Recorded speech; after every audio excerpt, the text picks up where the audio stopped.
সকালটা শুরু হয়েছিল রান্নাঘর থেকে। সকালবেলা রান্না করলাম ভাত, বেগুন ভাজা, ডাল, ওইটা দিয়ে বরকে খাবারটা দিয়ে দিলাম। এদিকে এঁচোড়টা আমি ভেজে নিচ্ছি।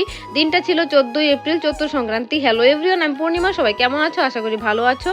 তো এদিকে আমার কাঁঠালের এঁচোড়টা হয়ে গেল, নামিয়ে নিলাম। নামিয়ে সংসারের সমস্ত কাজ শেষ করে চলে আসলাম দোকানে। বর তো বের হয়ে গেছে, তো চৈত্র সংক্রান্তির দিন দোকানটা একটু পরিষ্কার করে নিচ্ছি। তো সারাদিনের সমস্ত কাজ বাজ শেষ করে চলে আসলাম ঘরে।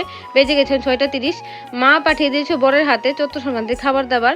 তো সারাদিন তো সেরকম খাওয়া দাওয়া হয়নি, যে মার পাঠানো খাবারটা এখন খেয়ে নেব। এখন খেয়ে নিচ্ছি। খেয়ে ভালো করে থাল বাসনগুলি ধুয়ে টেবিলটা মুছে, তো কয়েকটা কাপড় ভিজিয়েছিলাম, কাপড়গুলি এখন ধুয়ে নেব। কালকে তো পয়লা বৈশাখ, কালকে আর কাপড় ধোয়া হবে না। তো কাপড়গুলি ধুয়ে এখন উঠানে নেড়ে দিয়ে আসবো। তো বাইরে বালু বাতাস আছে, জলগুলি ঝরে যাবে। তো এই ঘরে এসে দরজাগুলি মুছে নিচ্ছি। দরজাগুলি মুছে আমার বাকি ছিল। তো এই করে দরজাটা মুছে আমি চলে যাবো ওই করে। ঘড়িতে বেজে গেছে অনেক রাত্র হয়ে গেছে, বেজে গেছে 9টা বা